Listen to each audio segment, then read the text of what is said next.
amigos e meus irmãos, Deus está presente. Viva Jesus em nossos corações para todo sempre. Porque Jesus disse: aquele que guarda o meu novo mandamento não morrerá mais. Já passou da morte para a vida. Estamos ainda nesta passagem empolgante do Apocalipse de Jesus, segundo São João, capítulo 13, versículos 11 a 17. E vi subir da terra outra besta. Tinha 2 chifres semelhantes aos de um cordeiro, Estados Unidos da América do Norte, e falava como o dragão. Exerce todo o poder da primeira besta na sua presença. Faz que a terra e os que nela habitam adorem a primeira besta, cuja chaga mortal fora curada. Faz grandes sinais, de maneira que até fogo faz descer do céu a terra à vista dos homens, Hiroshima e Nagasaki.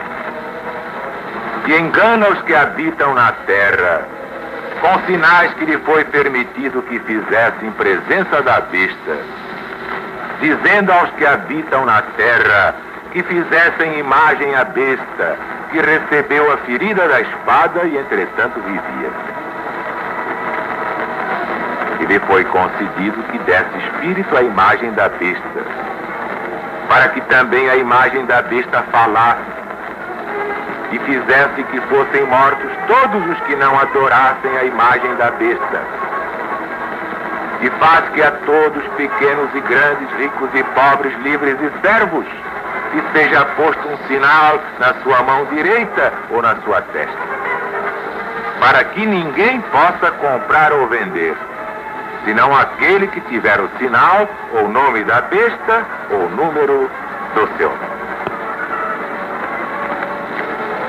Vamos recapitular. Perguntávamos ontem: o que é que constitui, afinal, o sinal da besta? E a resposta é simplesmente esta: o sinal da besta é a mudança que a besta tentou fazer na lei de Deus. Ou haverá alguma coisa mais importante que a lei de Deus? Vejamos agora que mudança foi essa. Pela lei de Deus, queremos significar a lei moral, a única no universo de obrigatoriedade imutável, perpétua, a lei de que Webster diz, definindo o termo segundo o sentido em que é quase universalmente usado pelo cristianismo. A lei moral está contida sumariamente no Decálogo, escrito pelo dedo de Deus em 2 tábuas de pedra e entregue a Moisés no Monte Sinai. Claro que hoje sabemos que aquele Jeová, aquele Senhor Todo-Poderoso que baixou no Sinai, não era o Deus Pai, o Eterno, o Incriado, mas era Jesus, o Deus do planeta Terra. Aquele que pode dizer: eu e meu Pai somos um. Pois bem, foi esse Jesus, que é o mesmo fundador da LBV e o fundador do planeta Terra. Este deu a Moisés no Sinai o Decálogo, conforme está na Bíblia Sagrada. Qualquer outro que não seja rigorosamente igual a este, não é Decálogo, não é de Deus, não é de Jesus, não é de Moisés, não é da LBV. Se o estudioso agora comparar os 10 mandamentos, tais como se encontram nos catecismos romanos, com os mandamentos tais como se encontram na Bíblia, verá nos catecismos, claro que nós nos referimos à parte consagrada à instrução, verá que o 2º mandamento é posto de lado. O 10º é dividido em 2, para preencher a falta do segundo, que foi assim cortado sumariamente. E conservar o número de 10 também, é por isto. E o quarto mandamento, chamado terceiro na sua enumeração, ordena a observância do domingo como sendo sábado. Prescreve que o dia seja passado em ouvir atentamente a missa, em assistir às vésperas, ler os livros morais, piedosos, etc. Aí estão, portanto, diversas variações do decálogo que se encontra na Bíblia, mas este já não é o decálogo. Qual, se é que alguma delas constitui mudança referida na profecia? Qual merece o nosso respeito? Qual merece que realmente levemos a sério este decálogo? Tenha-se em mente que, segundo a profecia, e já vem desde Daniel no Velho Testamento da Bíblia Sagrada, ele havia de cuidar de mudar os tempos e a lei, isto é, a lei de Deus. Isto claramente sugere a ideia de intenção e desígnio e torna estas qualidades essenciais da mudança em questão. Mas quanto à omissão do segundo mandamento, dizem eles, está incluído no primeiro e por isso não deve contar-se como mandamento separado. Acerca do 10º, pretendem que há uma distinção tão clara de ideias que requer 2 mandamentos. E assim fazem do não cobiçar a mulher do próximo o 9º mandamento, quando não é. E fazem do não cobiçar os seus bens o 10º mandamento. Em tudo isto, pretendem apresentar os mandamentos exatamente como Deus queria que eles se compreendessem. E assim, embora os possamos considerar como erros em sua interpretação dos mandamentos, não podemos apresentá-los como mudanças intencionais. Mas isto já não sucede com o 4º mandamento. Acerca deste mandamento, não pretendem que a sua versão seja igual à que é dada pelo próprio Deus, isto é, por Jesus. Expressamente confessam aqui uma mudança, e também que a mudança foi feita pela Igreja. Algumas citações de conhecidas obras romanas esclarecem este assunto. Claro que para rebater todas as razões apontadas contra as alterações do decálogo. Vejamos. A palavra de Deus ordena que o 7º dia seja o sábado do Senhor e seja santificado. Vós, sem qualquer preceito das Escrituras, o mudais para o primeiro dia da semana, apenas autorizados por vossa tradição oral ou apostólica. Diversos puritanos ingleses opõem contra este ponto que a observância do primeiro dia se prova pelas Sagradas Escrituras, onde é chamado o primeiro dia da semana. Citam Atos dos Apóstolos, capítulo 20, versículo 7, 1 aos Coríntios de São Paulo, 16, versículo 2, e este Apocalipse, versículo 1, capítulo 1, versículo 10. Não fiaram um belo fio ao citar estas passagens bíblicas? Se não apresentássemos melhores para o purgatório e orações pelos mortos, invocação dos santos e outras doutrinas semelhantes, teriam boa razão, com efeito, para se rirem de nós. Porque, afinal, onde é que está escrito que os dias em que estas reuniões se realizaram eram sábados? Ou então, onde está ordenado que deviam ser sempre observados? Ou, em suma, onde está decretado que a observância do primeiro dia aboliria a santificação do 7º dia que Deus ordenou que para sempre fosse santificado? Na verdade, nada disto está expresso na escrita palavra de Deus. E esse é o nosso roteiro, não há outro, só inventando. E o próprio Jesus adverte: aqueles que negam qualquer valor ao Velho Testamento. A Escritura não pode falhar. Falham aqueles que não a sabem interpretar. Portanto, é válido o Velho Testamento, e a validez é dada pelo próprio Jesus. Está no Evangelho de São João para quem queira verificar. Mas vamos seguir.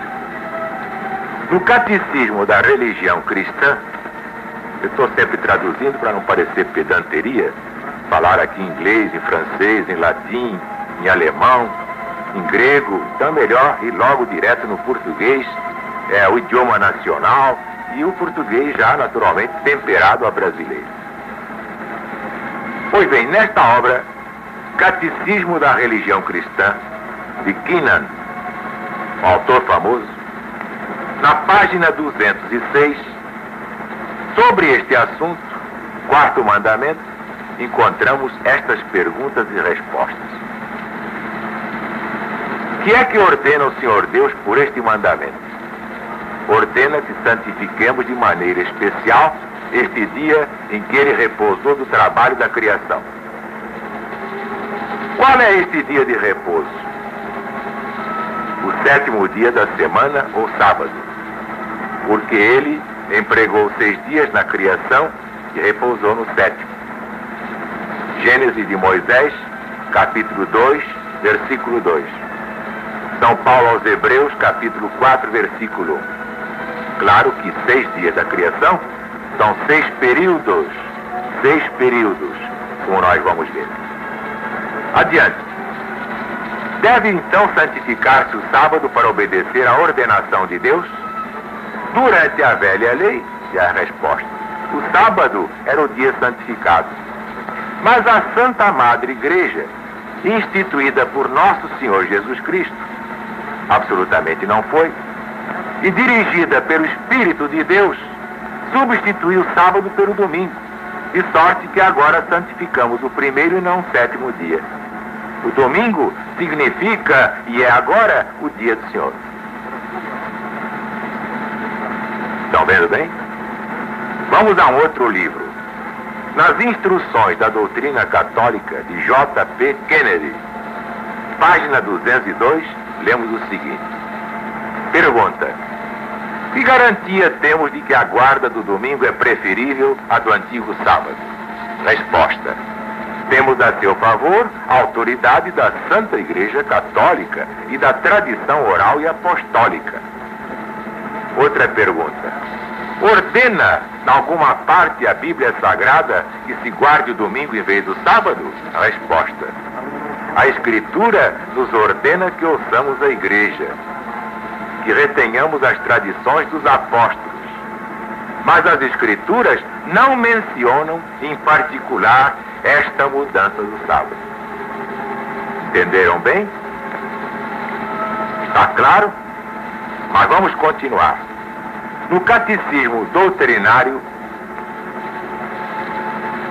página 174, encontramos outro testemunho sobre o mesmo ponto. Pergunta: tendes outra maneira de provar que a Igreja tem poder para instituir festas de preceito? Resposta: se ela não tivesse este poder, não podia ter feito aquilo em que todos os modernos homens de religião concordam com ela. Não podia ter substituído a observância do sábado, como Deus determinou, pela observância do domingo, o 1º dia, para o qual não há nenhuma autoridade bíblica ou escriturística. Entenderam bem? Ainda na doutrina cristã, página 58, encontramos isto. Pergunta: como provais que a Igreja tem poder para ordenar festas e dias santos? Resposta: pelo próprio ato de mudar o sábado para domingo sem pedir licença a Deus. E os protestantes admitiram. Portanto, insensatamente se contradizem, guardando rigorosamente o domingo, ao mesmo tempo que violam quase todas as outras festas ordenadas pela mesma Igreja Católica Romana.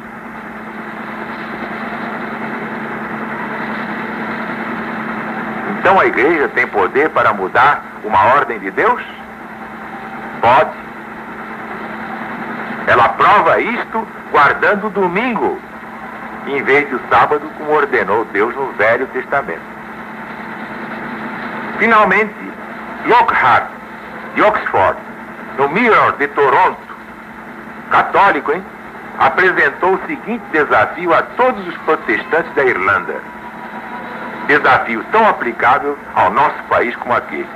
Dizer: desafio solenemente os protestantes da Irlanda que provem por textos claros da Bíblia Sagrada estas questões acerca das obrigações do sábado cristão. Primeiro, que os cristãos podem trabalhar no sábado, o antigo sétimo dia. Segundo, que são obrigados a santificar o primeiro dia da semana, ou seja, o domingo. Terceiro, que não são obrigados a santificar também o sétimo dia. Isto é o que o poder papal pretende ter feito acerca do quarto mandamento. Os católicos claramente reconhecem que não há autoridade bíblica ou escriturística para a mudança que fizeram, mas que ela se baseia unicamente na autoridade do Papa. Pretendem que constitui um sinal ou marca da autoridade daquele Papa, sendo o próprio ato de mudar o sábado para domingo apresentado como prova do seu poder a esse respeito acima de Deus.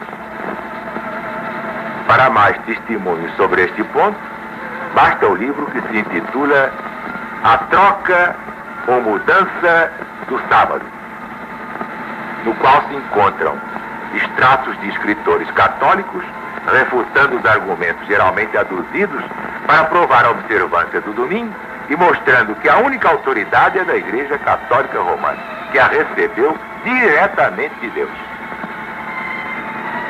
Acontece, entretanto, que Jesus disse: eu não vim revogar a lei e os profetas. Porque dirá alguém: eu supunha que Jesus tivesse mudado o sábado. Ensinaram assim. Uma grande maioria supõe assim, pensa assim. E era natural que pensasse, que supusesse, porque assim lhe foi ensinado. E há passagens em que Jesus diz: o Senhor é Senhor também do sábado. Mas Jesus não revogou o sábado. Muita gente se engana. Jesus condenava os exageros farisaicos no cumprimento da lei de guardar o sábado, não permitindo nem fazer caridade no sábado.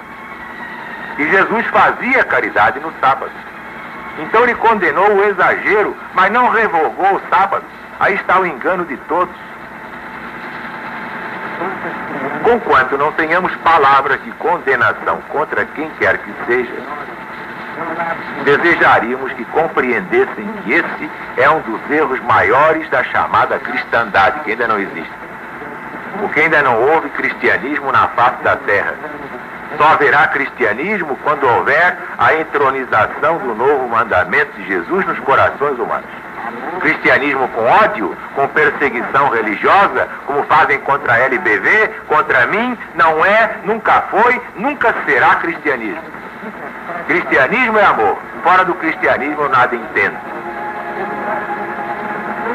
Desejamos, portanto, lembrar a essas pessoas que pensavam que Jesus tinha revogado o sábado, que, segundo a profecia, a única mudança jamais efetuada na lei de Deus devia ser feita pela ponta pequena de Daniel.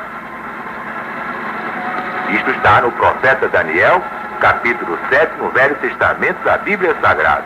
O homem do pecado de São Paulo Apóstolo, segundo aos Tessalonicenses, capítulo 2.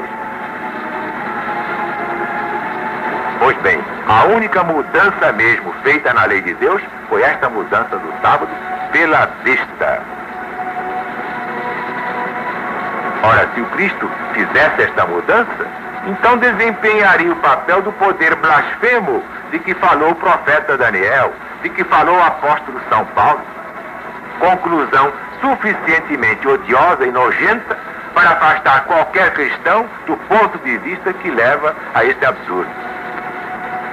Não, Jesus não autorizou esta mudança, ele apenas exagerava na condenação aos exageros do sábado.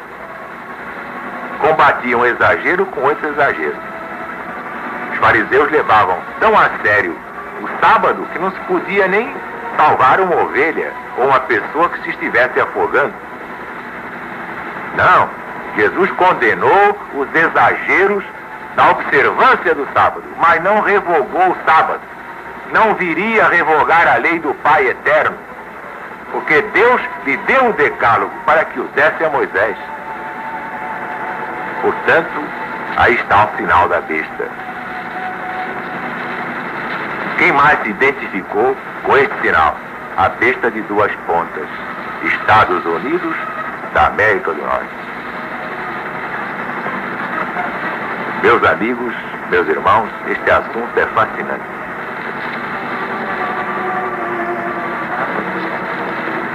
Como tudo na Bíblia Sagrada, mas sobretudo neste Apocalipse. Isto aqui é quase mata virgem. O que há sobre Apocalipse é muito pouco. E o que há mesmo de bom é quase nada. De modo que esta é a missão da LBV, trazer o Apocalipse. Vocês já imaginaram quando eu der tudo? Eu não estou dando tudo. Estou dando assim, digamos, 50%. Mas quando a LBV revelar o que vem lá, vai ser o maior espanto da atualidade. Porque os dias estão contadinhos. Os tiranos deste mundo, principalmente os da religião, estão também com seus dias contados. Vamos deixar de brincadeira. Chegou a hora de encarar a sério esta mensagem, porque conta o que vem lá.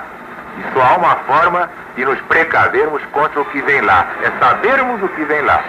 Saber para prever, prever para prover. Que a paz de Deus esteja com todos, para todo sempre. E viva Jesus!